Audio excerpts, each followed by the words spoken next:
Taika, it is so wonderful to see you again. And this is one of my favorite books that you're doing these YouTube readings of. How did you come about picking James and the Giant Peach, and what made you want to start reading it with people? Well, hi. Hi. You can see us it. I'm doing some Roald Dahl stuff with Netflix at the moment, and we're turning a bunch of his books into animations. And just through my relationship with the Dahl Story Company and the family and everything, it was their initiative just to do something, just to raise some money, and we thought it was just a really nice idea to have a series of readings of of a whole book, like and something that you could tune into each week. And it just feels like a nice thing to do with your kids, and just for people just to sit around, almost like a radio show, but with some really blurry pictures. And then it sort of built from there, just getting more and more people on board, and it's been quite a long time since I've read that book. So when I started reading it, I just kind of forgotten it had been so long, and so it was really like reading it for the first time for me. I'm pretty sure the only time I have read it, it was read to me by my mother. So I actually am a little disappointed at how my mom did not pull in any celebrity friends when she read it. Well, this is a big lesson learned with what we're doing. I think for most parents out there, just to befriend lots and lots of celebrities. This is the first time I've met most of those people, by the way. Well, you do. It's a pretty impressive group. Meryl Streep. And Meryl Streep, but we got to get rid of Meryl Streep. Well, Meryl Streep, you never want around children. She is. No. Very different episode. Camilla Parker Bowles, how does that come about? I'm still very nervous even talking about that. I'm not even sure how I'm supposed to address it. There's a lot of rules, but basically, as close to you can't look her in the eye, and you've got to call her certain things. Couldn't come in and say, "Hey, Cammy." Right. She was really lovely, and but that was probably the most subdued I'd been in all the readings. I was. Yeah. Congratulations! You just received an honor from the Queen, the Queen of New Zealand. I hope I'm saying that royalty. Right in with royalty at the moment. In the crown. Yes, that's right. It's there's so many letters attached to it. I don't even know what it is. OBME, an Order of Merit. It's called you become an officer of the Order of Merit.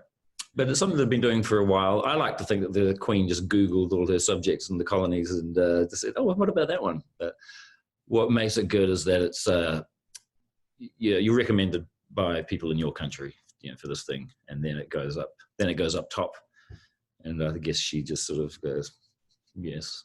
Well, that's a nice honor. Another nice honor, of course. We spoke right before the Oscars last time we spoke. You were nominated for. And then you won the Oscar for writing the screenplay for Jojo Rabbit. I have to assume to some degree because of the press you did on our show.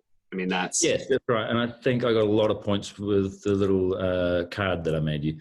You made a beautiful drawing. Yeah.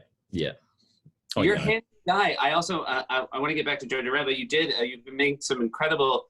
Would you call them puppets? What are you making? I've been sewing. I've been trying to teach my kids how to sew. I've been a sewer since way back, and they're not really interested. And all they do is just say, "Make me a snake, make me a bear," and so I just do all the work. And that's a lovely thing. I think one of the things that I can take away from just the lockdown, at least, is spending a lot more time with the family and with my kids, and being able to try and keep them entertained by really exciting things like sewing. I don't know what would be great today. I would, is it 2 girls, 4 and 8? Is that right? Yeah, that's right. Yeah. And they're not impressed with your non-sewing work? No, they don't. They don't really care for anything else I've done. They've been on all the sets of all my films. I think it was just the last one they were on, probably like the 4th or 5th film that they'd been on, where they got an inkling that I could make some decisions on a film and that I might be someone, important. And then, but usually my 8-year-old likes to troll me and say things like, "Oh, Dad, I really love Iron Man. Great film." Knowing full well I didn't make it. And and then the 4-year-old is at that age where she just gets in your head, about she'll sort of, they understand the psychology of men, and they start just tearing you down psychologically. So I'm dealing with that. What was your process of writing the screenplay for Jojo Rabbit compared to other times that you've written scripts? Was it different? It was very different in that, and I really hope I capture it again, where it was just quite easy. It was the first time I'd written a script from page 1 all the way through. And, usually I start at the end. And I go, okay, this will be a good end. And then I think, well, maybe there's something like this at the beginning. And then a couple of things in the middle, and I try and glue them all together and make it make sense. But that one just sort of flowed quite easily. And I'm scared that won't happen again. I know you're working on a Star Wars film. You're working on another Thor film. Obviously, you have to fit into pre-existing worlds. You obviously have cracked it before. I thought Thor Ragnarok is fantastic. Is it nice to have that structure in place of the worlds that have been built before you start working, or is it a little...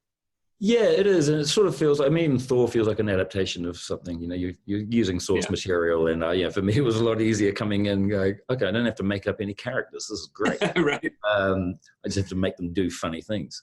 And who knows with Star Wars what exactly what the tone will be, but similar thing. I would JoJo was also an established world. Yeah, that's true. But definitely on something like the Marvel films, it's a really fun environment to work in, because you can look at the comics and go, what about this character? And they go, okay, give it a go. Well, it certainly paid off last time. They made a great choice with you at the helm, and it's always just a delight to talk to you. Stay healthy and love your family. Thanks, mate. Lovely to see you.